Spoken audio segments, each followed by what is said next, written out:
Once again, good afternoon for those of you who are just joining. My name is Arjun Bahadur. I lead the Life Skills Collaborative on behalf of 18 organizations. We've been operating for the last 3 years. We've got 4 state partnerships, and we are creating public goods in the area of life skills. The LSNet, which is the Life Skills Network, is an initiative that we started in December 21. This is the 8th edition. And it is an attempt from our side to bring together practitioners, organizations, people who work in the life skills space, provide them a space to come together, to learn from each other, to share about the work that's happening, and bring focus on this very important aspect of life skills for young people. Today, in the 8th edition, we are completing a 2-part series, which started in our 7th edition, where in the 7th edition, we focused on employability skills for young people and what organizations are doing to help young people get equipped with those skills. Today, we talk about an equally important aspect on social and emotional well-being and what does it take for young people to build these skills to thrive in life. So not taking up any more of your time, I am going to quickly, a couple of points. One, if you can add the name of your organization. 2, the Q&A, when you click on the screen, you will see that there is a chat and then there is a Q&A. Please use the Q&A to post your questions. We will take up questions right at the end. And what we can do is consolidate these questions and then take them back to our panelists right at the end.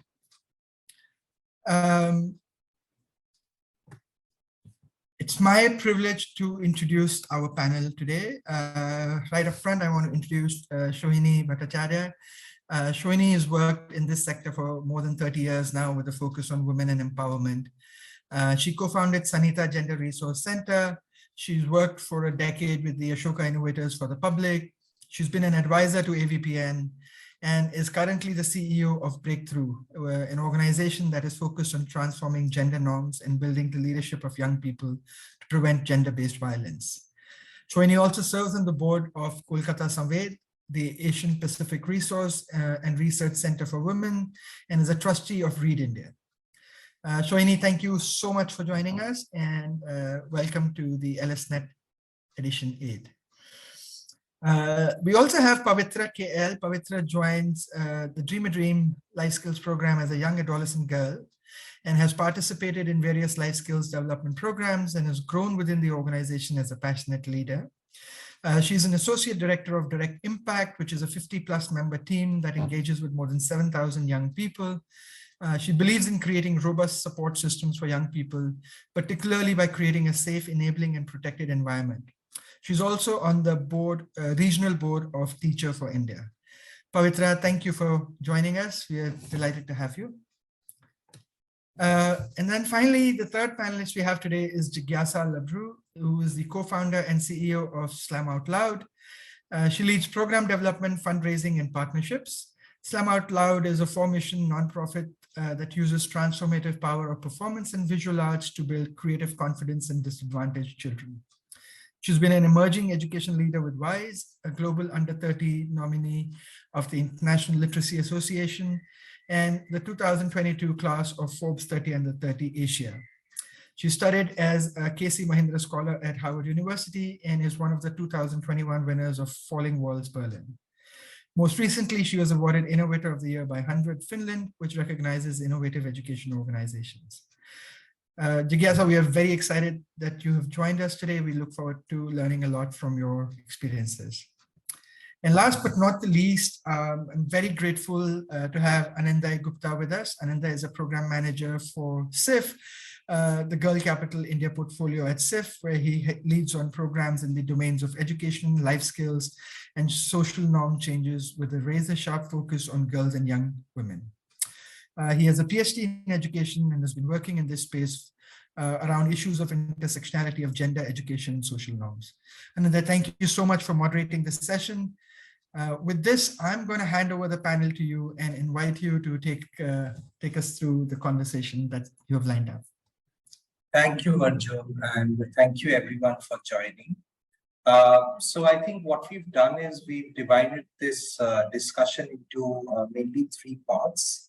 The first part is more of an introductory session where we try to understand how social and emotional well-being, what is it and why is it important for young people? So maybe we can start with Pavitra from Dreamer Dream. So Pavitra, Dreamer Dream has been working with young people on social emotional well-being space for many years now. So according to you, how is this important and reflected in young people? And how has it made a difference in their lives? Thank you so much for the introduction and also giving me an opportunity to be part of this panel. So the journey of life skills, social emotional learning for Dreamer Dream started back in 1999. So this is when the 12 co-founders of Dreamer Dream today, who are adults, and I call it as young people, who started volunteering on a weekend with orphanages, community centers, and schools. So as they volunteered on weekend, one of the things that they observed was that while young people had access to basic education, food, and clothing, what was missing was life skills in young people. Saying that, okay, you turned 18 and you're prepared, to be an adult. You can go out, find job on yourself.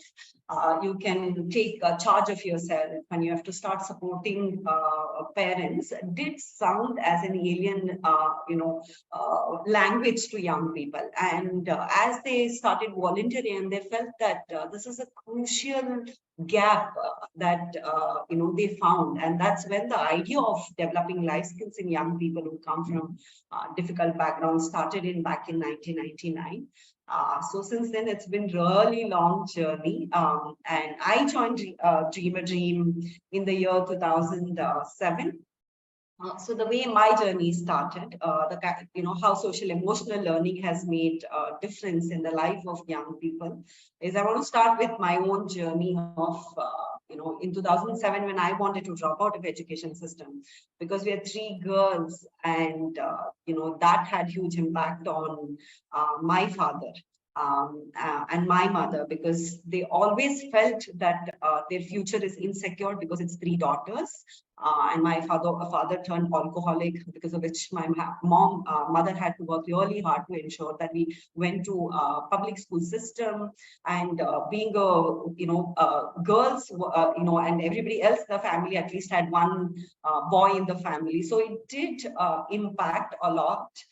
Because people always considered us as, not important. We don't have to discuss anything. It's okay if they are not studying. It's okay if there is no investment. And that was the, life and childhood that we had. And my mother always struggled to ensure her dream is, I think today a lot of the parents say that I don't want my children to do what I did.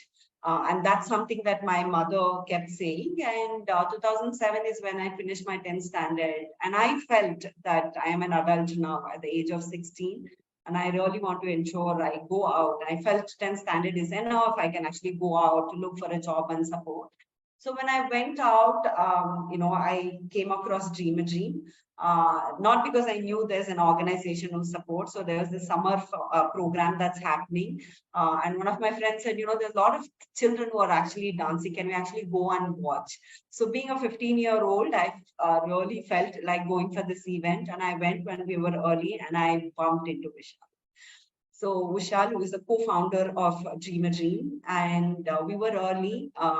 And when I bumped into Vishal, he started listening to me, like who we are. I'm like, of course, we did look, somebody was like out of the place. We didn't know why we were there.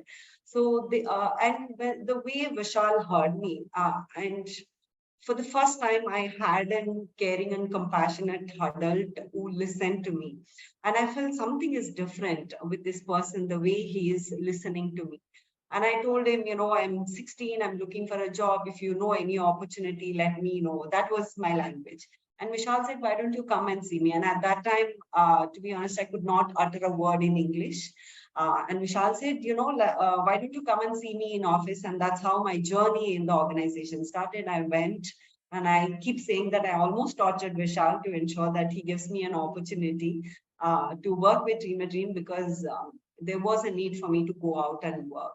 Had I not had the opportunity at Dream, today I would have dropped out of education and my life would have looked different.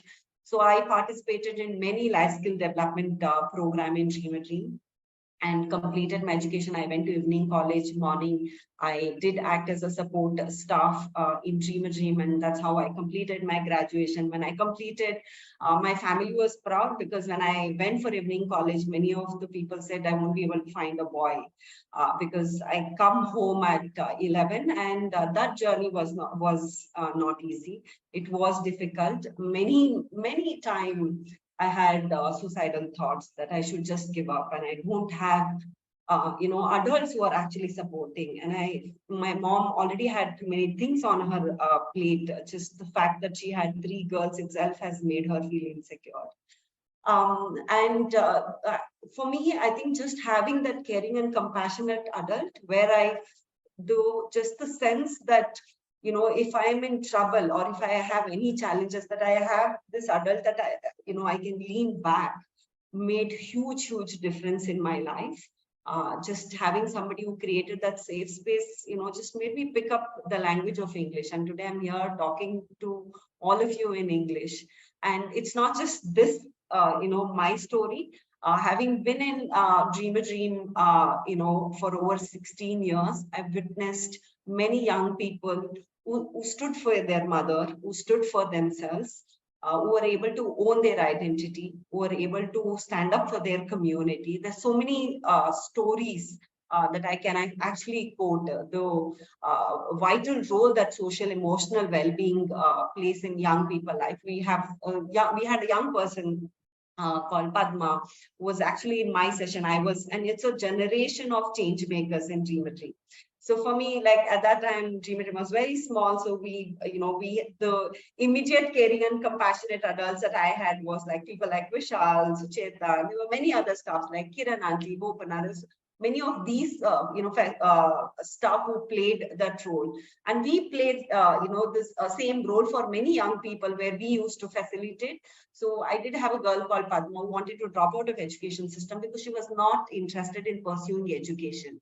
But today, if you look at the way education system itself is designed, after we turn 15, we have to ensure that we pass our academic, exams to be able to stay in the organized formal education system. So if we decide to drop out, then today there's no any other program that keeps young people engaged till they turn 18. So we did have many young people who were dropping out. Some wanted to get married at an early age. But they didn't know who to go and talk, the challenges that they were facing. And Padma, when she decided to drop out of the education system, mother is a fruit, vendor. And she said that she's the first person who passed 10th grade because the elder daughter had already failed. And, when she made the decision not to continue her education, mother was disappointed. She ensured she got the best admission in Bangalore, but she dropped out in 6 months. And then she went to ITI. Somebody said, okay, ITI is easier and she can do well. And she dropped out. When we actually, as we tracked Padma's story, when we reached out to Padma to understand what is it that's something that she wants to do, is that she said she's interested in dance, and dance is something that is considered not safe for girls. But she did get scholarship to complete her dance scholarship program, professional program, and she did facilitate dance program for differently able people. And today she's a dance teacher in many international schools, and it's very difficult to get her appointment to come and share her journey with many young people. So I believe that social emotional well-being is the key. Even if we talk about somebody, being able to achieve academic, and I keep, stating my own journey of just how I picked the language of English itself, because I had the trust, an adult who said it's okay if you fail, an adult who constantly reinforced, validated, just that agency itself, helped me, thrive and find my own way to make informed decision in my life. And there are so many other stories, which I'm sure as we move forward in the conversation that I would like to share. how it is important. But I also want to end it by saying that most of the time we tell young people that you need to work hard, you need to be strong, but not realizing that the vital role that the system plays. And I believe for us, social emotional learning it's not just limited in education ecosystem, but the mindset shift in the bigger system need to happen on how to integrate social emotional learning in everything that we do. And I keep quoting this example that, okay, I said I will drop out of 10th standard, and I'm sure an adult would say, it's okay, Pavitra, you have life, you will be able to find a place. But when I go into the system and say that, I don't have certificate, but I can actually speak in English, will you give me a job? System will say no. So that is the reason why I feel the mindset shift in system plays a crucial part, so that the pressure is not on young people, that it's not that they need to work hard. I feel the shift in system is crucial at this point of. Thank you. Thank you, Pavitra, for sharing your personal stories. Really powerful and inspiring. So I'll probably move on to Sohini. Sohini, gender, as you understand, is a very integral factor in the way we understand well-being.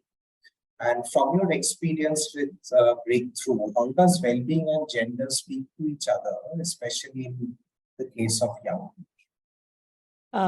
Thank you, Anindya, and thank you, Arjun and others at the collaborative for giving me this opportunity. And thanks, I'm honored to be on the same panel with Jigyasa and Pavitra. It's truly an intergenerational panel. So, Pavitra's story is a direct, illustration of how gender and mental health actually kind of connects. If Pavitra was a man, would the story have been different? It could have been. There are research that shows that women suffer from chronic self-esteem issues. A Lancet study by WHO in 2020 on the impact of gender discrimination on a women's mental health establishes that women with mental health conditions outnumber men as much as 2 to 3-fold, depending on the condition of that mental health. A meta-analysis done in 2022 for India reports that 6.5% of the community and 23.3% of school children and adolescents have psychiatric disorders. India has the highest youth suicide rate globally, and suicide is the leading cause of mortality in this population, the youth population, which is, I think, between 15 to 24. As per the National Mental Health Survey of India, 2015-2016, the prevalence of psychiatric disorders among adolescents in the 13 to 17 age group was reported to be around 7.3%, which is, given our population of adolescents, very, very high. Some of the measurable ways in which gender equity actually affects adolescents, adolescent girls globally, in the global south, mostly in comparison with boys, is that there is a lower rate of schooling and subsequent employment. And that creates huge, issues of mental health. Very high rates of unpaid work, such as domestic chores, caring for siblings, sick relatives. Again, putting a lot of pressure on mental well-being and physical well-being, but mental well-being too. Exposure to high rates of sexual assault and abuse and gender-based violence. And sometimes, and there's statistics that 93% of girls go through some kind of sexual harassment by somebody that they know by the time they're 15. That's a huge, huge rate of harassment. There's a lack of voice and agency in speaking up about any of these within families, within communities, within society. Again, that adds to the whole mental health load. Everyday sexism, sexist remarks, whistles, singing of lewd songs, sexual harassment, discrimination within educational institutions, body image issues. Girls are plagued by any of these, and sometimes these things cut across class, caste, religion, all kinds of barriers, even global south, global north barriers. Yeah.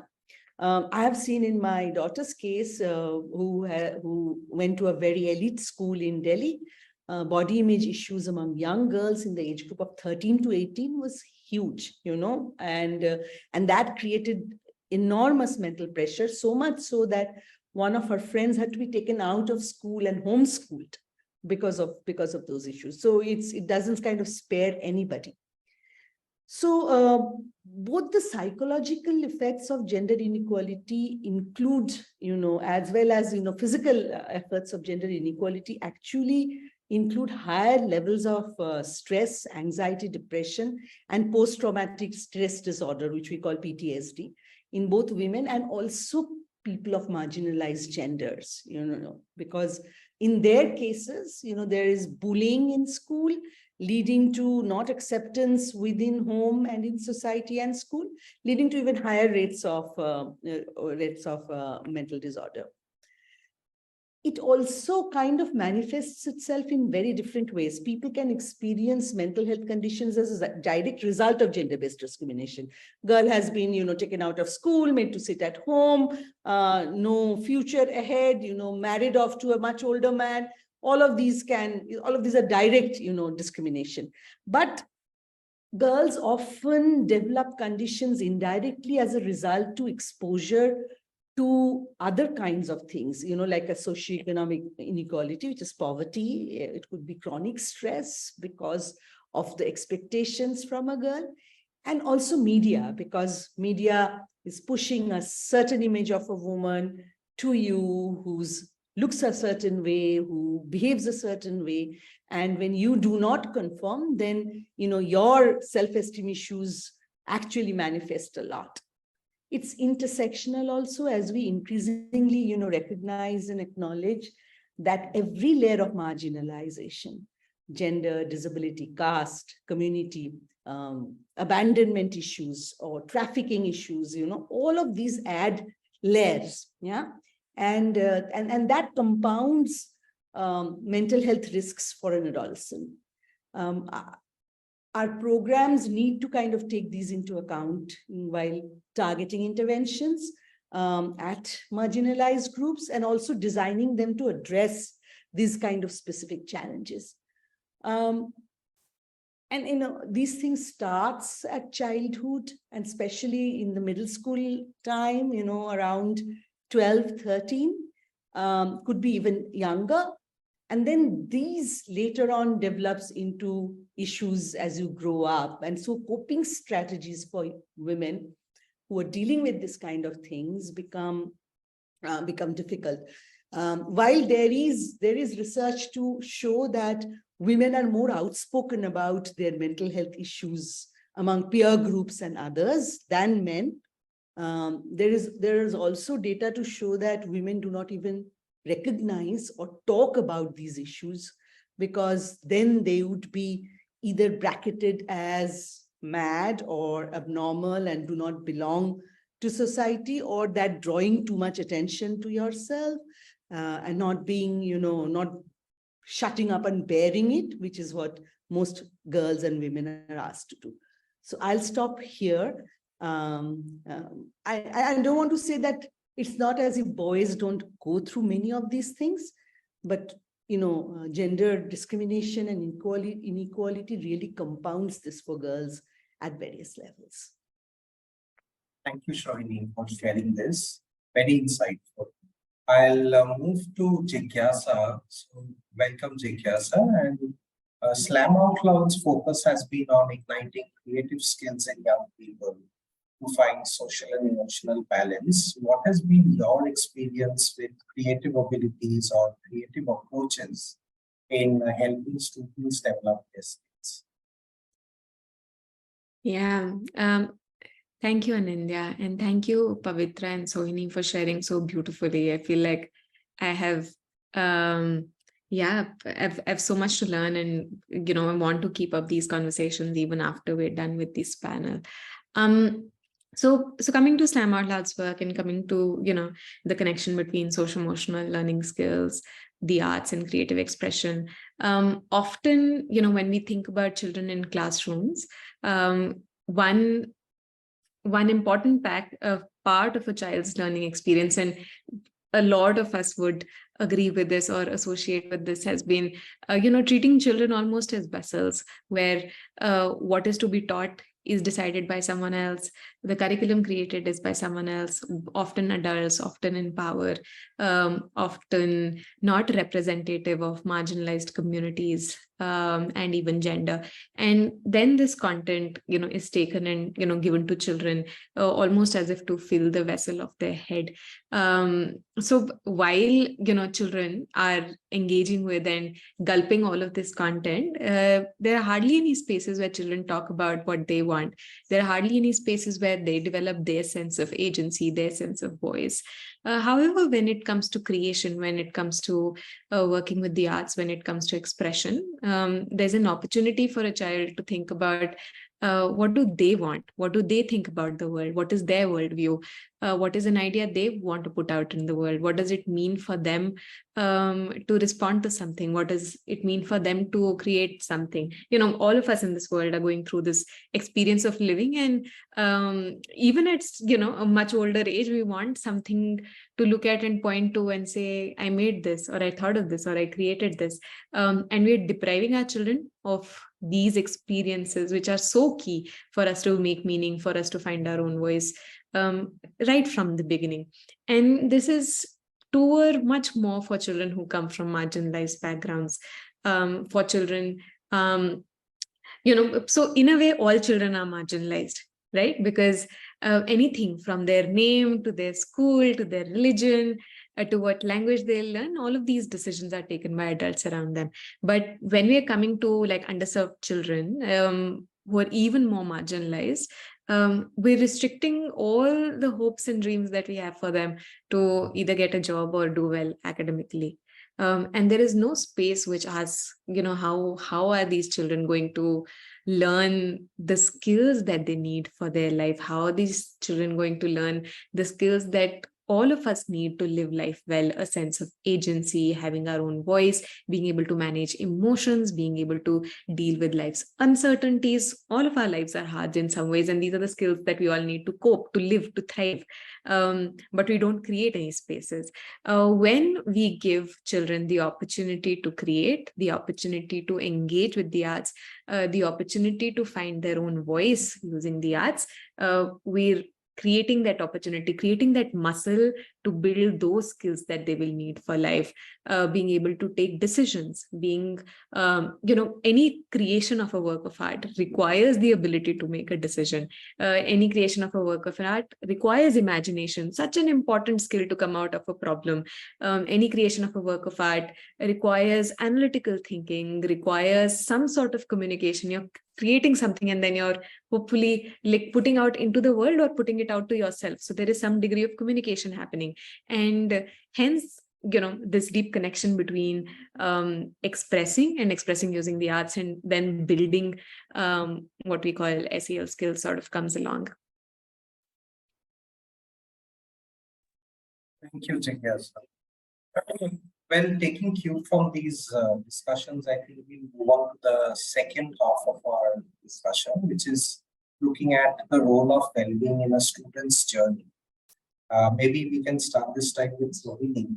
So, Sohini, how has Breakthrough's work in sensitizing stakeholders on gender-based violence and your overall work on gender helped bring about a change in young girls empowering themselves and their overall well-being? Also, in your work in LSC, you've been also engaging with a lot of young students and adolescents.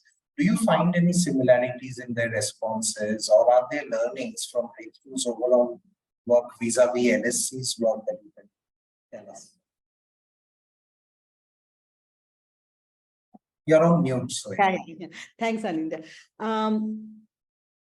The premise of our work begins in creating value for girls. That itself is a work in not just bringing voice and agency, but also ensuring mental well-being. And I'll just tell you how it is.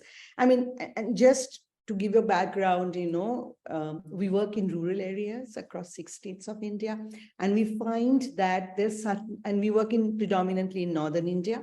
So we find some similarities in terms of girls not being allowed to born, girls having names as Bhateri, which means enough, or Antim, which means this is the end. Which means that parents do not want any more girls to be born in their families. Very significantly and routinely, education is not valued for them by their parents, and in turn, not valued by themselves. Taken off school early, married early, having children early, and then going through that whole vicious cycle. We've been working since 2012 on a program called the Adolescent Empowerment Program. That's the first time we started working with adolescents, and we thought if we could actually catch them young, help them when their interest in asking difficult questions, pushing on certain difficult norms is still kind of alive, when some of the ideas are still kind of malleable. If we can at that point of time help build awareness and bring in some gender equitable opinions and a set of gender equitable ideas, then they can in their lifetime create a generational shift at how we look at girls, right? So the program helps build awareness around gender equality, and it helps shift attitudes and behaviors at that stage of life. So 11 to 18 is when we are working with them both in school and community. The program aims to ensure rights and agency for them, as well as help them demand equity in both health, education, career aspiration, as well as choices for their homes and their community, for themselves as well as for others. So our program is a Me Too We program. So we look at individual transformation and then how that transformation can be carried out as a collective, as a group of other peers. The deep transformation model that we do in 14 states, which has reached about 1 million children by now, has about 100,000 children joining them every year, invites adolescents to transform themselves.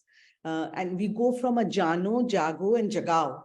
That's the kind of space which is know yourself, rise or be aware, and then make others aware. So that's the kind of program that works with young adults. Once you kind of graduate from that program, we invite you to join our team change leaders to become gender champions and focus on changing social norms at the community level by engaging with adult stakeholders on how girls should be valued and loved for being who they are. Some of the things that have really helped us is increased safe spaces within schools as well as in communities, because as Pavitra was saying, that significant adult is important. So breakthrough facilitators have been that significant adult, but we've also encouraged parents, teachers to be significant adults, because sometimes they are the ones who can actually also help. We've seen increased self-esteem, self-worth, and awareness, enhanced positive mental health, and awareness about social awareness as well as relationships, because when they were 15, 16, 18, relationships become a very important part. So intergender conversations, intergender awareness. And the last thing that we've seen is an increase in intergenerational conversation.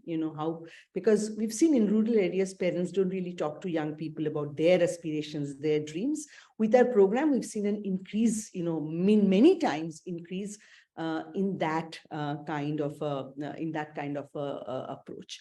So much so that we now find, after 7 years of working very rigorously and intensively in the villages of UP and Haryana, we find now parents or teachers standing up for adolescents and helping them take steps to fight gender-based violence, or do things on their own, or delay marriage, or add more years of education in schools. There's a significant also change in career aspirations for girls. We see, because we talk about aspirations from a very young age, our gender equity curriculum, Taro Kitoli, helps build 3 things: negotiation skills, so that you can negotiate on delaying age of marriage and other things, or staying in school, aspirations and careers, because that's something that is completely missing, especially marginalized rural girls, so that you could at least aspire for something else in your life other than marriage. And last is parental engagement. So we now find, young girls in, remote UP villages wanting to be Wells person, welding, or wanting to be a plumber, or wanting to be an LIC agent, which are not professions that girls used to take up even, let's say, 7 or 10 years ago. They all wanted to be teachers or Anganwadi workers, or girls in Haryana taking up sports in large numbers. So that's our approach. We are now working within the state education department in Punjab and Odisha to bring this into the mainstream education, so that many more adolescents can actually benefit from this. In the Voices vertical, from the first year survey, we found that only 13.1% of youth had any understanding of conflict resolution, or 29% knew about coping with stress, and there were 24% who knew about regulating emotions. These are, life skills which are very important for social emotional learning. Teachers know more terminologies than parents, thankfully. And parents' awareness on coping skills or conflict resolutions are even lower than the kids at some points, which is very worrisome, because, if you cannot, if you aren't aware of coping skills, how are you going to instill that in your children, right? So we find similar responses in our field areas. And our program is aimed at building voice and agency of young people that in the long run help them with coping with stress or conflict resolution, or manage emotions. Just a small story before I hand it over back to you, Anindya, is that recently, we always have one of our board meetings in the community, and we had this, board members, and there was this big, morning time, big chopal in a small village near Karnal in Haryana. And this young boy stood up and he said, "My name is Pankaj, magar kabhi kabhi I feel like Pinky." So I put on, lipstick, I put on saris and, girls' clothes, and I dance in in my home. And for this, I have faced a lot of, problems at home, and my neighbors, especially, who knew about this. My parents didn't so much, but my neighbors knew. And I have, I faced a lot of, bullying and a lot of name calling in community. When I joined Breakthroughs program, which was Taruki Toli and later on Team Change Leaders, I found a group of peers with whom I could share, and then, I could share this, and they were accepting of this. So much so that today, in an open chopal, I'm standing up and I'm saying this, that I am Pankaj, but I sometimes feel like Pinky. And there were his peer groups who stood up and clapped. I'm getting goosebumps as I'm saying this. They clapped, because peer groups generally would be the bullies, right?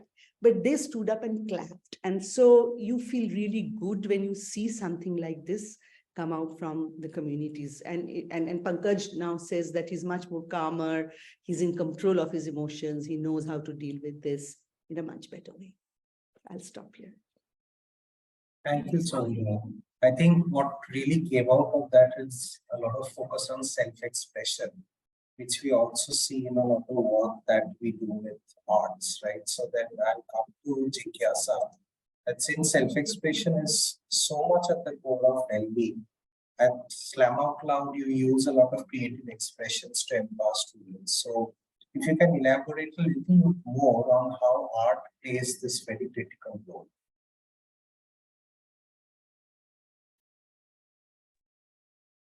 Absolutely.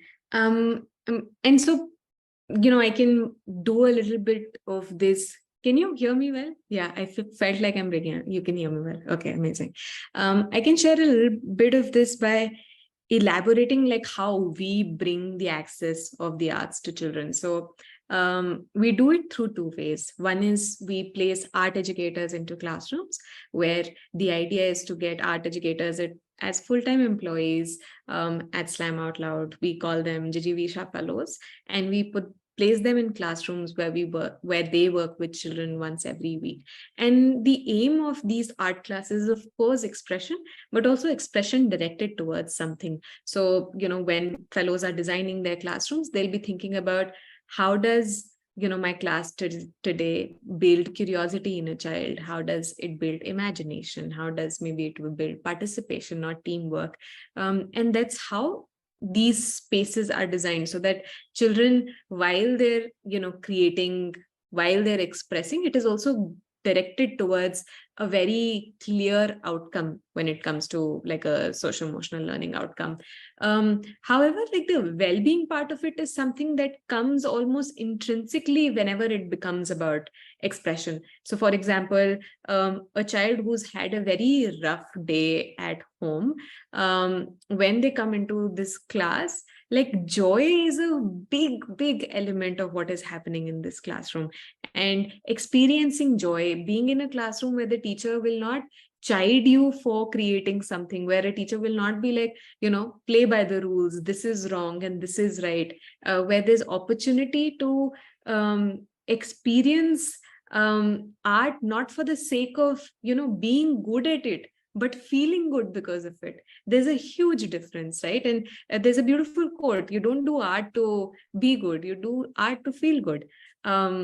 And while there might be some children, and we've had certain children who've gone on to become exceptional spoken word poets, great performers, but for all children, the space of arts and expression is a space where ideally they should be feeling good, or they should be feeling that they have an outlet for expression more than anything else. And that is directly connected to well-being. So many times us choking up our emotions, us not being able to express those emotions is the cause of feeling ill-being. And getting that space, first of all, is a part of doing that. And so while this is something that we can do at a more, programmatic level, at a level which is highly controlled, what we also did realize through our programs that we, at the scale of a country like India, we could never be in a place where we could place an art educator in every single classroom. And hence, started our work with the governments. We started thinking about how do we build the system's capacity to build that art class as a safe space for children's well-being. And so our work with the government sort of started there, where we started, working with governments. We work with governments in Punjab, Haryana, Maharashtra currently, where the idea is that, there is this arts period that exists for every child. It's almost something you're entitled to if you're a child who goes to government school. But what happens to this art period? This art period is given away as a science period or a math period, or becomes a free period. Most places do not have a curriculum in place which is about the arts. And if there is a curriculum, it is about, here's an apple, everybody, like, now draw this apple, or here's a mango. I have the very exact drawing of how that mango is supposed to look like from my own experience in the art class, or how the mountain and the lake coming out of the river coming out of the mountain is supposed to look like. How might we elevate these art classes to become spaces for well-being for children? How might we enable teachers to be people who create those safe spaces? And so a bunch of our work is in that area, which is about working with art educators who are government art teachers, or language teachers who want to teach arts, because we don't have enough art teachers also in the system. Like even in a place like Delhi, our ratio of art teachers to number of students is 1:1,400, which means less than 20 hours of art education for children who go to public schools in Delhi. This is the best. Most places are lower. So our goal here becomes about supporting governments, supporting teachers, training them, hand-holding them, creating the curriculum, which is hyper-contextual, to turn these art classes into spaces of well-being. And one of the reasons I talk a lot about hyper-contextualization, or being very, very true to where we are working, is because, when children enter the gates of the school, we tell them, keep your identity out of the gate, keep your culture out of the gate, and become one with this homogeneous blob that exists in schools. But for well-being, it is so important that there is space for our own identity created, right? There's no well-being if there's no being. And if there is no space for a child's identity in the classroom, how will a child even experience existing? How will a child even come to terms with all the skills that we want to build on top of that? So a whole part of the work is to create these safe artistic spaces with systems actors, which are, teachers who are already in government schools, admins, governments, and provide well-being to children along with the teachers as well. I hope that answers your question. Absolutely, Jigyasa. Thank you so much. I really like that line that if there is no identity, there's no well-being, right? So really like that. Great. So I think there's one request before I move on to Pavitra. I'm not sure if everyone is comfortable, but if you can mix a bit of Hindi with our English while we are speaking, that will really help. Pavitra, I'll come to you with a little bit of a different question, because in the ecosystem, I know we are all talking about life skills, SEL, but we are also talking a lot about assessments, right? How are we assessing these skills? Can there be a pre and post, etc.? So if you can tell us a little bit about how you approached assessment tool creations as part of the life skills collaborative. So before I start, I'm really sorry. I can't speak in English, though Hindi was in my learning. I can read Hindi, I can write Hindi, but I won't understand anything. But it's just that recently I started traveling a lot and I'm learning few words. I'm really sorry for those who have made this request, and I'm hoping to put that effort to be able to. But yes, I do speak Kannada and English.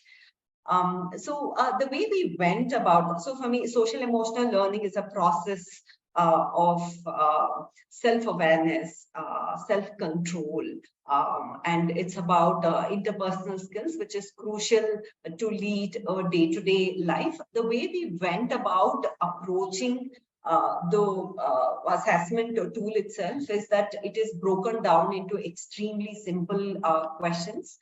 The tool is designed for 11 years and above, and young people can answer the questions without thinking too much. And the questions are deeply linked to social emotional well-being. And the way we've also designed this tool is it's a Likert scale, which makes young people, they just have to tick whichever is, whatever that they are feeling closest to the questions that is being mentioned, they don't have to write anything in descriptive answer. The tool is again translated into local language, which makes it easier for children and facilitator to relate and bring a sense of familiarity. One of the important approach that we have used in designing the social emotional well-being tool is, it has the facilitation approach. It can be facilitated within the session that we facilitate with young people. It is designed for facilitator to be around so that they can create a safe space, and young people can reach out if they need any support. And it's not about, I need to ensure I get the best answer. But if there's any, questions that young people have, they can always reach out to the facilitator. Of course, not affirming the answers that they want to take, but if there's any clarification that they can always reach out to. The tool is a self-observatory tool. So it's completely depends on young people, how they want to, rate themselves. And in terms of the design itself, so there are 3 functions and 5 dimensions on which the social emotional skills are identified. One is intrapersonal skill. The second is interpersonal. Third is environment. In interpersonal skills, it is about emotional well-being, personal well-being, and resilience. In interpersonal, it's about social well-being, and in environment, it is about social support. And we, as you said, we use this tool to assess the progress that young people are making. And if there's one story that I want to quote, which is something that I keep sharing in all my panel discussions. So if you have already heard, maybe there's something new that you can find in this story. We did have a young person called Amarnath who was not doing well in academic, and COVID hit. Both their parents used to work in jockey factory, and they lost their job, and it was abrupt and it was overnight. And all they were doing is to sit in front of the news channel and see if there is any ray of hope.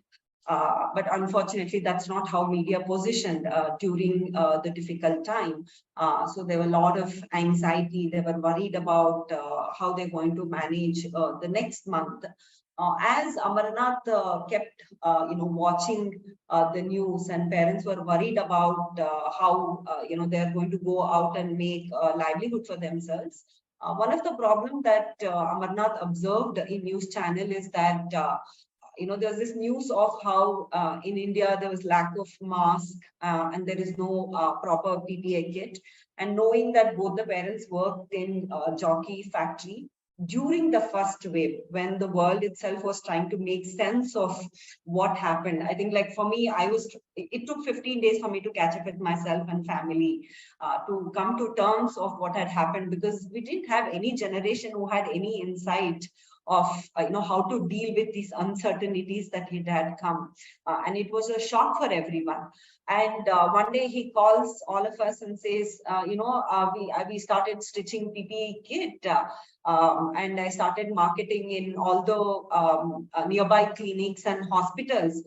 So if you come across any leads, please let us know. And I was like, what did I hear? So that did, bring hope. And it made me reflect that, how, while numeracy and literacy is important, what was important in the time where we felt that everything is falling, people did talk about social emotional skills.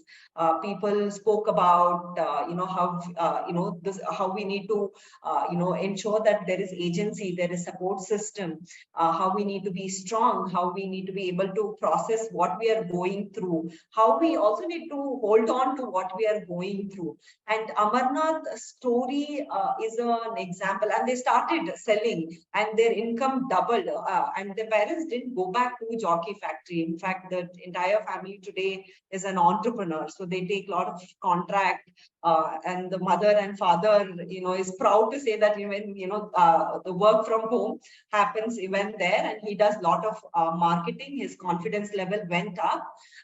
But in school and college, he was always labeled as one, body shamed for the way he looks. And because of which, he was also not good at academic. So people said, that's all, like, you have to go back to a garment factory again. But I think, the assessment like social emotional well-being tools, it gives insight to the facilitator to be able to see what is the progress that we need to make with each child. It's not that, I'm sure, like everybody says, that it one formula doesn't fit everyone, but a tool like this gives an insight that there's progress that you can see.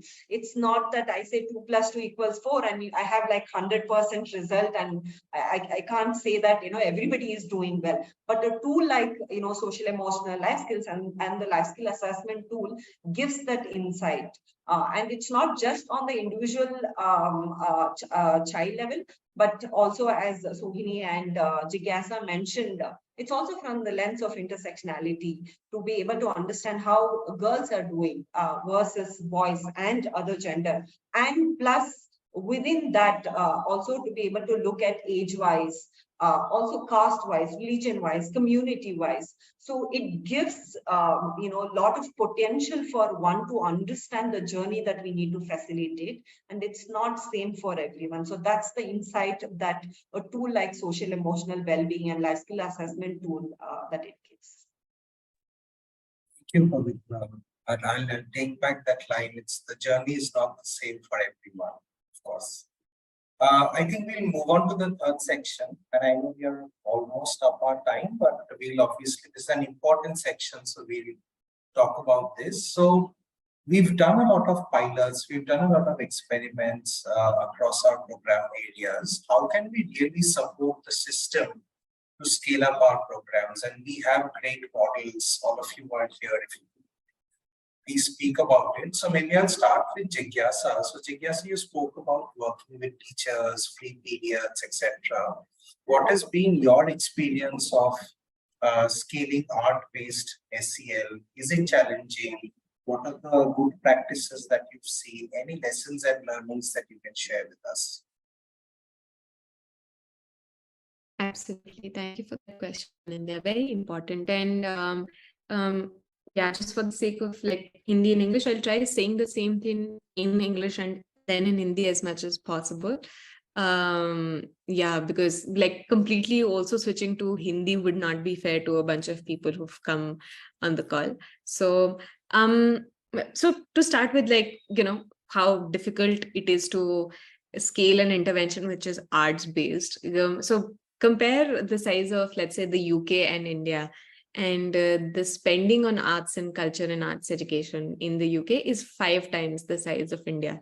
And look at the size of our country. So we're already in a country where arts, with children's expression, children doing anything towards social emotional learning and well-being is seen as a good to have and not a must have. तो हम ऐसी जगह पे हैं जहाँ पे अगर हम यूनाइटेड किंगडम से कंपेयर करें 5 गुना ज्यादा स्पेंडिंग है उनके आर्ट्स कल्चर पे, और हमारे देश में नहीं है, तो आर्ट्स को हम जरूरी समझते ही नहीं है, सोशल इमोशनल लर्निंग को हम जरूरी समझते ही नहीं है. So it's not, Slam Out Loud's job as an organization doesn't become only to solve the problem, but also becomes to advocate about solving the problem, right? All of us in this space today, not only are we trying to create systems, not only are we trying to create processes and programs that help solve the problem of our children not having access to building SEL skills, but we also have to continuously advocate and talk about that these are important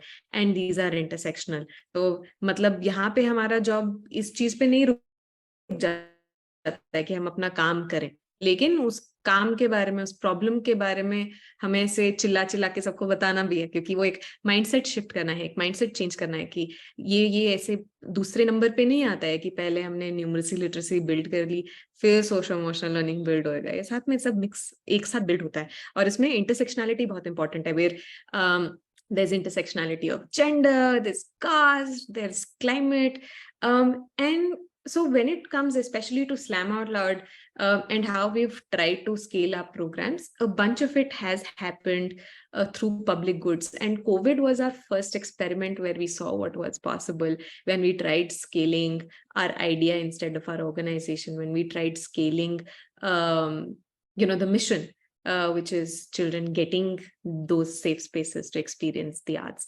And what happened during COVID was we created a bunch of curriculum materials, lesson plans, etc., that we had organizations from 19 countries actually during COVID picked up a lot of our curricular resources, started using them with their children. Organizations across 23 states in India were picking up our material, were using it with their children, especially because during COVID, the conversation around well-being became a real conversation. And that gave us an insight into what is possible if we are able to create public goods and become an organization that can support other organizations. And that is true for us even now. We collaborate with a lot of other nonprofit partners. We've collaborated with Breakthrough as well in saying that, you do X and you do education, or you do numeracy and literacy, or you work with gender. What we bring is a specific aspect of working on this intersectionality, working on SEL using the arts, and how might we collaborate with you and do something that can reach both your children and our children, and all children all over who want to pick this up and use it in their different contexts. Of course, being very very cognizant of the culture and where it is being implemented. तो फिर हमने उसी हिसाब से सोचना शुरू किया कि ऐसे कैसे collaborations हो सकते हैं जिसमें कि हम जो वैल्यू ऐड करते हैं वो आर्ट्स के थ्रू है, और बाकी लोग जिस तरीके से वैल्यू ऐड करते हैं वो एक जगह पर मिल सके और बच्चों तक कुछ ऐसा पहुंच सके कि जिनसे उनके लिए वो SEL skills build करना possible हो सके. So I think the collaborating with other nonprofits, creating public goods, scaling idea instead of organization have been like a couple of big steps that have led, Slam Out Loud to be able to do work at scale. The other big one has really been working with the governments. When we go to the governments and we say, there is this specific focused area, there is this arts class that we can work in. This already exists. A child is entitled to it. We'll work on, elevating this with you. we also have these like local advisory boards. So agar hum Punjab mein kaam kar rahe hain, there's a local Punjabi advisory board that helps us create very, very contextual resources and training for Punjab. So again, like working with governments, meeting them where they're at and fitting into their needs has also been another way for our work to kind of scale while incorporating intersectionality to it. I think another element of what's enabled this scale has been us incorporating, for example, intersectionality of gender in our programs or climate action in our programs. हमने देखा कई साल से कि जब बच्चे original art work create करते हैं, बच्चे जब आइडेंटिटी की बात करते हैं तो वो जेंडर की बात करते ही हैं. Right? So identity becomes an important part when gender becomes an important part when they talk about identity. Climate action also came out as a big one. कई बच्चे बात कर रहे थे कि वो आसपास नेचर को कैसे दिखते हैं.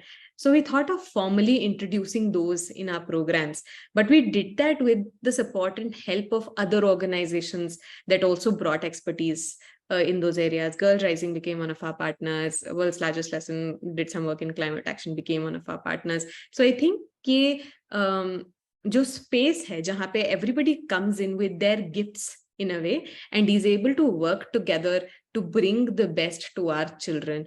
I think that is a very specific way that has worked for ideas to scale. Organization scale करने का मुझे उतना नहीं पता, वो Slam Out Loud बढ़ रहा है धीरे धीरे, it's growing, but I think the idea itself is already showing impact at scale, and I'm also not saying Slam Out Loud is the first organization to do it. All wonderful organizations before have done this and continue to do this. I know the Life Skills Collaborative, it's a collaborative at the end of the day. And bringing all of us together, even on this panel today, to facilitate a flow of ideas, to facilitate that flow of discussion. All of the people attending this panel today will go back with some ideas into their organizations, might pick up Breakthrough's curriculum, might pick up Dreamer Dream ka scale, might pick up Slam Out Loud's curriculum and implement it in their context. And I think those are some ways in which this work can scale. But keeping in mind that, the big shift that needs to happen is just not in the implementation or solving the problem, but also shifting the narrative. ये कहानी बदलनी होगी कि numeracy literacy और फिर कभी शायद अगर पॉसिबल तो सोशल इमोशनल लर्निंग. ऐसे नहीं होता है, सब चाहिए बच्चों को. Thank you, Jigyasa. I think great points. Public goods, scaling an idea, not an organization, collaboration, intersectionality, and shifting the narrative. सच बताओ तो मुझे भी इसका हिंदी गूगल सर्च करना पड़ेगा. But I think हम सब ने समझ लिया है कि आप क्या बोलना चाह रहे हो. Very valid points. कहानी बदलनी होगी और बहुत ही specific credit to the thought of scaling the idea not the organization. ये मेरा अपना ख्याल नहीं है. ये संजय पुरोहित जी हैं जो सोसाइटल प्लेटफॉर्म्स में काम करते हैं, उन्होंने इस आइडिया को बहुत फैलाया है. So I have absorbed and picked it up from him, so credit to him for this. Great, thank you, Jigyasa. I'll move on to Pavitra. So Pavitra, Dreamer Dream is now working across 6 states of India. What has your experience been of scaling up SEL life skills programs across states? So I missed the Hindi bit, Jigyasa, but as you said, we need to shift the narrative in the system. Yes, I do feel I do have a 5-year-old son, and I understand when I send him to a school space, the kind of challenges that he faces and comes back and says, Mommy, I don't want to go to school. And I struggle today to look for a school that just allows young people to accept themselves and to be proud of who they are and to be able to just, design their own learning or be themselves. So yeah, there is a need for us to shift that narrative in the education system. So there is a need for us to reimagine the purpose of education towards thriving. And some of the challenges that I have seen and we've also seen on the ground is that when it comes to social emotional learning, the positive is that everybody is beginning to recognize the need to be incorporated in everything that we do with children. But unfortunately, we look at social emotional learning as a silo subject. Okay, I have my academic, so next class is my life skills class, and this is where you learn social emotional learning. And that is not how social emotional learning happens. It has to be integrated with the math that we learn, with the history that we learn, with the Hindi that we learn, with the English that we learn. It is a cream line that needs to be applied with everything that we do. Unfortunately, that's a big gap that I see. Right, like we do have these SEL corner and say, okay, this is where the social emotional learning happens and young people can actually come and learn. And that narrative, that mindset shift need to happen. And we also have to start shifting those narratives. And, like all of us spoke about intersectionality, and I often sit back and reflect that how a history subject can be delivered from the lens of intersectionality. And because there's so much that we talk about, history, oppression, gender, and there's so many topics, and just rather than just telling young people, who was born in this year and date, and what happened to this person, can we actually look at helping children understand history from the lens of intersectionality? Can we actually create a safe space for us to have conversation about religion, what subjects, why do I have this? Why am I only reading about men being hero and always being a savior of this country, of the generation? So can we also look at it from the other angle? So the challenge is, it is being looked at it as different. And also one of the challenges that I see in implementation is that, it, as Jigyasa was saying, that, this is how you draw apple, and then we try to correct. Like, this is how you do it, this is the mark, you do it, and this is how it looks an apple. But, SEL is not instruction oriented, it's a practice orientation. It begins the way we welcome the child when the young person, just like steps inside the school premise. And for it to happen, again, the mindset shift in the system. And we also have to look at SEL from the lens of intersectionality, and also to ensure that it is designed based on the value of equity, dignity, and inclusion, so that we are not talking only for able people, but then we are talking for all the young people who are in the education system. 250 plus million, out of which 130 plus million young people are the young people who come from difficult backgrounds.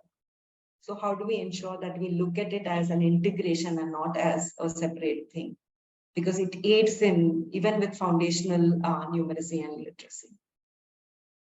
Thank you, Pavitra. Very, very, very valuable points. Sohini, would you like to please share your experience of skilling programs?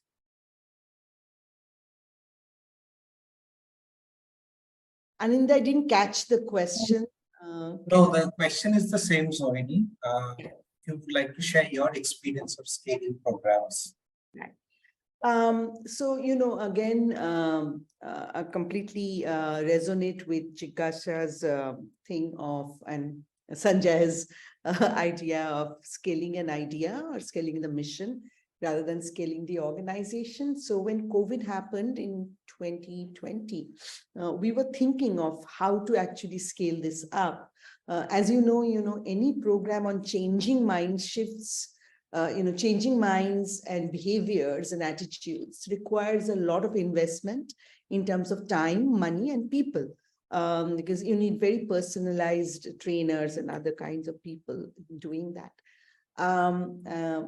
On top of that, because we want to build trust in the community, we use a lot of interactive methods. We use a lot of art, we use a lot of media, so that at any point of time, we are not confronting the community with ideas that seem like feminist ideas or gender, which is a political idea, but we want them to realize it themselves and want them to want it themselves to do this. So we use a lot of media, we use a lot of theater to be able to kind of mirror the society to them and then change that around. So how do you scale something like this? And for us, going from village to village and then state to state and then school to school didn't kind of really was a feasible idea. We're a small organization at the end of the day. So when COVID happened, it became very important that this has to be scaled because there was a huge crisis for women and girls. Girls were out of school, women are falling off the workforce. So how do we even address that? Address that through scaling the idea. And that's when we kind of thought of the education sector, because we were already working in government schools with the gender equity curriculum. So we approached a couple of governments in Punjab and in Orissa, and we said that since schools play a lot of role in socialization processes for young people, schools are also influencers, they influence community, and schools aggregate adolescents in large numbers. So if you want to kind of want an idea to kind of go to scale, that's the best place for you to try out. So we said, can we, we approached the Punjab government first with an idea of scaling up a gender equity curriculum, which has been much evaluated and have shown results. The government said that, look, we cannot really introduce yet another curriculum in the school. The school is also already overburdened. Why don't you look at the mainstream curriculum itself? And usme aap kyun na gender ko introduce kar sakte? So we said, how can that be possible? And they were very kind and they said that we will work with you. So that co-creation with the government happened at that point of time. And we looked at narrative subject, जिसमें women role models कम होते हैं और जो ऐसी भावनाओं को स्थापित करते हैं जो gender biased है, जैसे कि औरत का जगह घर पे है, मर्द का जगह बाहर पे है, ये reinforce करते हैं narrative subjects, English or social sciences. There are no role models in history of women role models in history. So the government told us that we could actually incorporate a gender lens into the curriculum. So because, gender as well as social emotional learning, एक safe space की ज़रूरत होती है. So we said that we will work on the curriculum, but हमें ये भी ensure करना पड़ेगा कि the school comes across as a safe space. So how do we do that? So that involved training teachers, क्योंकि teachers उनके biases और उनके डिस्क्रिमिनेशन क्लास पर ले आते हैं और वो हमारे लिए सबसे इम्पोर्टेंट है because they are also role models for the children. तो कैसे हम टीचर्स को ट्रेन करें on bringing in more gender equitable behaviour in the classroom, which is asking girls more questions, girls को मेंस्ट्रुएशन की टाइम में भी स्पोर्ट्स पे पुश करना, गर्ल्स को कोई जेंडर स्लर्स से एड्रेस नहीं करना, कोई कास्ट स्लर से एड्रेस नहीं करना. तो we will train the teachers. Will also work with the school administrative staff, क्योंकि वो एजेंडा सेट करते हैं. उनके पास अगर आप जेंडर को नहीं प्रायोरिटाइज करोगे तो वो भी जेंडर को प्रायोरिटाइज नहीं करेंगे और ये जेंडर वाले जो डिस्कशंस होते हैं वो सब बाहर वो सब बाहर हो जाएंगे. So how to work with the DOs, BOs and the other administrative staff. और lastly end of the day बच्ची तो घर वापस जाएगी, तो पेरेंट्स के साथ हम कैसे जेंडर को लेके बात कर सकते हैं सो दैट SMCs और PTMs खाली स्कूल इंफ्रास्ट्रक्चर और लर्निंग को लेकर नहीं हो, मगर गर्ल्स की एस्पिरेशंस पे हो या delaying the age of marriage पे हो. तो with that we actually signed an MOU with Punjab and Odisha. तो ये हम इम्प्लीमेंटेशन पे हैं. पंजाब में ऑलरेडी इनकॉर्पोरेटेड हो गए हैं करिकुलम के अंदर, बुक्स प्रिंटेड हो गए इस साल. उड़ीसा में अभी भी ये this is the curriculum is being built, teachers training भी शुरू हो गए हैं. So when implemented fully over the next 5 years हमारी वो है कि ये this will reach about 4 million adolescents and 66,000 teachers across about 46,000 schools. मगर हम यहीं पे इसको यहीं पे हम रुकना नहीं चाहते हैं।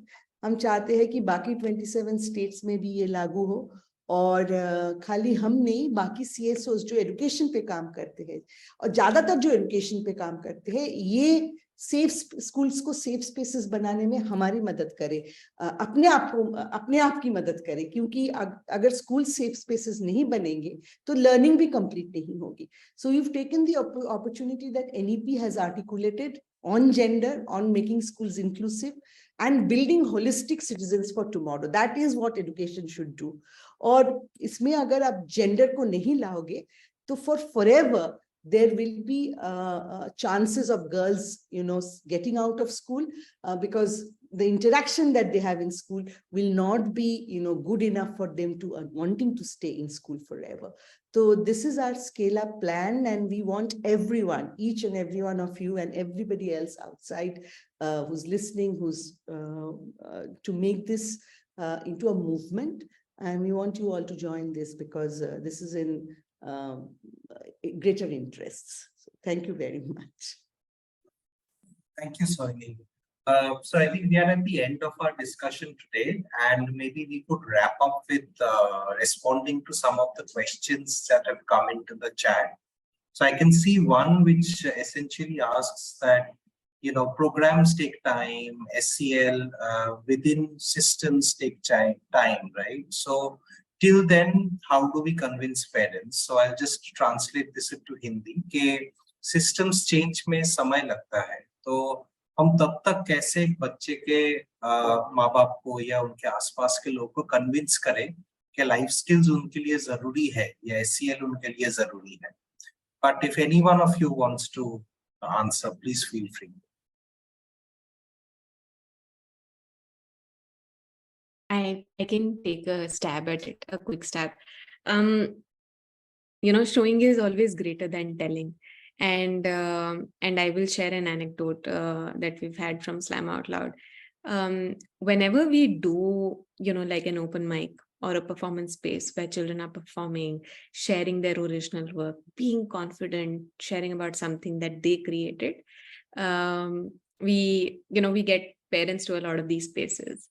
And not one parent who has seen their child be confident on a stage and share their original work has ever said that I don't want this for my child, that they should stop going to these art classes. No teacher has ever said when they're able to see those confident children. What I'm trying to say here is if we're able to create bright spots and expand the light of those bright spots, by which I mean people are able to see what is possible more and more.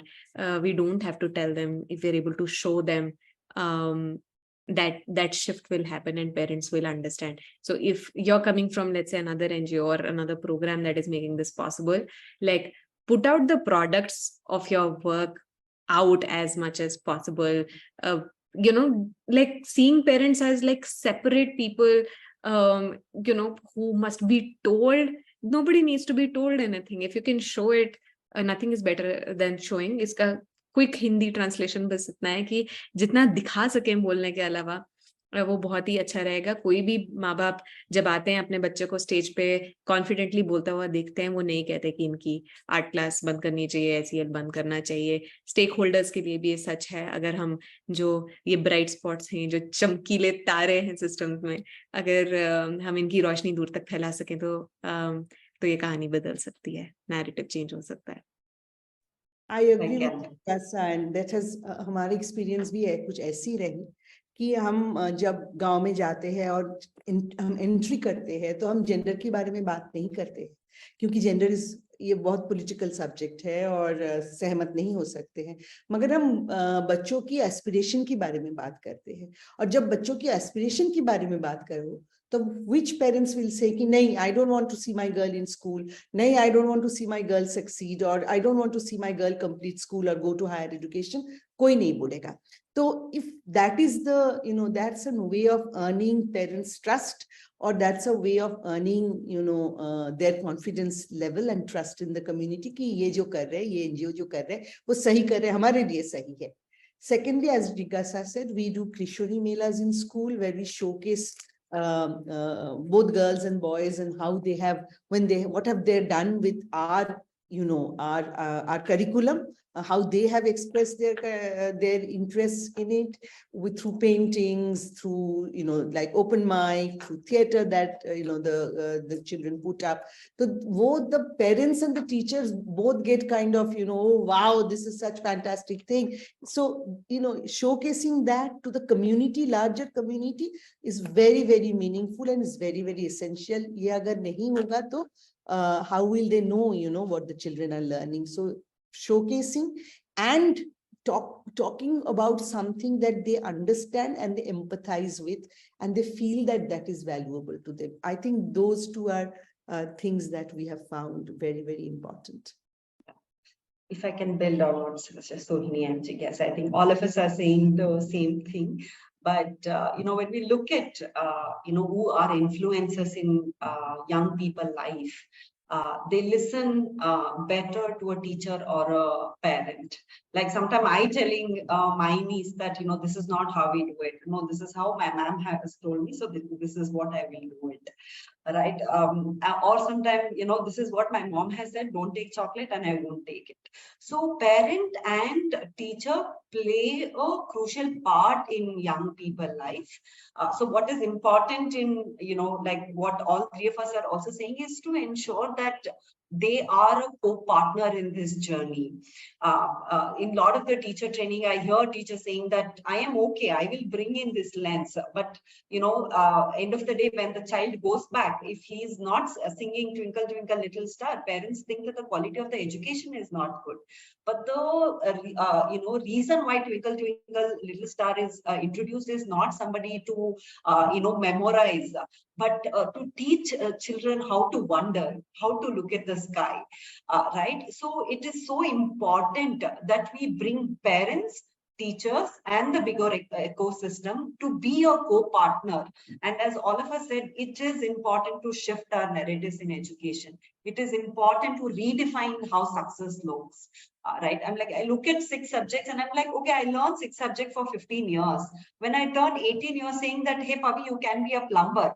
How am I going to be a plumber? You never taught me to be a plumber. You never spoke to me about plumber. You never spoke about being a beautician. So now you're asking me to reset the entire button and say, and where I also lack social emotional learning, there's oppression, there's, intersectional lens, which has missed in the education system itself. So it is important to, take them along as co-partners in this journey. And if we all shift our narratives, which is teachers, the bigger system, the education ecosystem, and all of us, I think, the shift that we are talking is not difficult. It's not something that we need to be achieved in 100 years. I think everyone, it's important that we all start shifting our narratives. Thank you so much, panelists. And Pavitra, there's one more question which I feel if you want you can answer. It's on assessment. So the attendee is saying that as a professional who's been working in the space, measuring life skills with mere baseline and endline indicators do not seem to be enough and fair to the children. So what are your views on assessing the impact of such interventions? We have a few minutes, so if you can be brief, please. And of course, after Pavitra, Jigyasa, so we need to.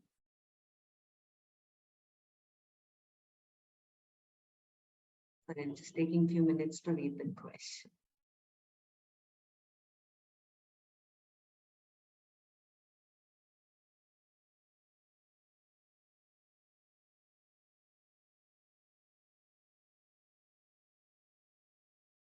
Jigyasa, Sohini, would you like to come in? Any early thoughts on this question? As I mentioned earlier, it is not about assessing baseline. Oh, sorry. No, sorry. I was just going through the question. So as I mentioned, when we were talking about how we approached, the developing the social emotional, tool itself is not from the lens of, saying that, okay, this is where you started and this is where. It is not about reaching a particular journey. It is about assessing the progress of the journey that young people are making. Sohini, Jigyasa, anything? I think stories need to be told, you know, more than data and more than, inline baseline, stories of change need to be told, and they need to be told over and over again. क्योंकि narrative shift की भी जो बात हो रही थी कि अगर narratives built नहीं होगा, stories built नहीं होगा, तो narrative shift कभी नहीं होंगे.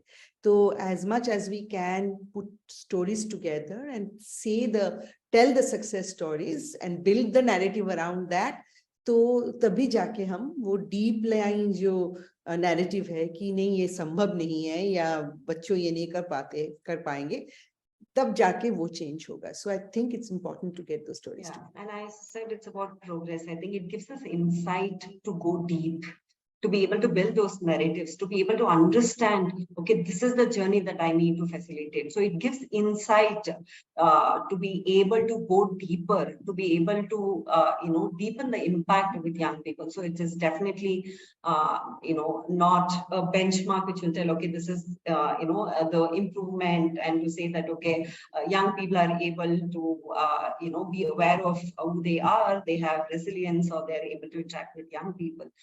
So what it helps us understanding is the progress. It gives us insight into what more that we can do. What is the narrative that we need to shift? What am I supposed to do as facilitator?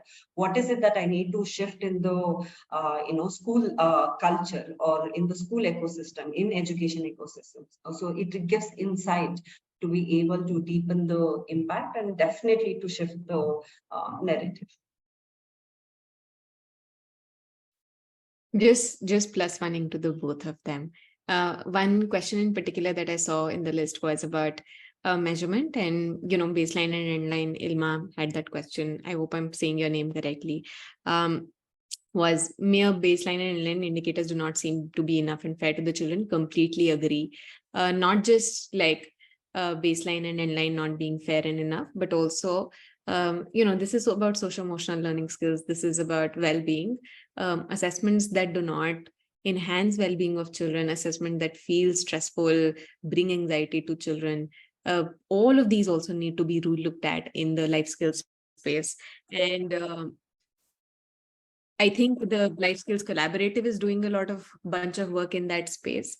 Slam Out Loud is doing some work in that space, and hopefully, you'll hear from us soon on assessments that are more user-friendly, that are joyful, that give direct data, that actually show what impact SEL has.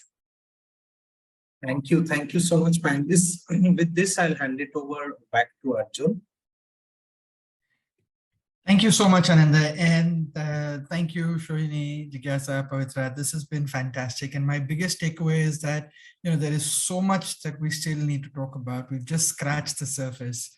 There are so many questions that we haven't been able to answer. How do you work with government? How do you convince schools? There was a question on the LinkedIn Live where somebody is asking, how do you convince schools on the importance of social emotional learning? And I know that there is a lot more that you can add to this conversation, but I'm just grateful for the time that you've taken out and for all the insights that you've shared. The Life Skills Collaborative works with organizations, and I know there were a lot more people who joined in earlier, but if you're still around, if you have more questions, feel free to reach out to us. We will find the answers and we'll bring it back to you. The collaborative is by itself not really an entity. The collaborative is a combination of 18 organizations, and in fact, a lot more. And I feel like now we've reached out to Slam Out Loud a couple of times, and we reached out to a couple of more organizations that they're almost involved with us in terms of at least knowledge sharing. So thank you very much once again. Thank you, Ananda, for so nicely anchoring the whole and channelizing the questions to all our panelists. So Shohini, Jigyasa, Pavitra, Ananda, thank you so much. Please keep LifeSkillsNet on your radar. We'll come back in March with edition 9. If you have suggestions on what you would like to hear on this, please let us know, and we might just pick it up.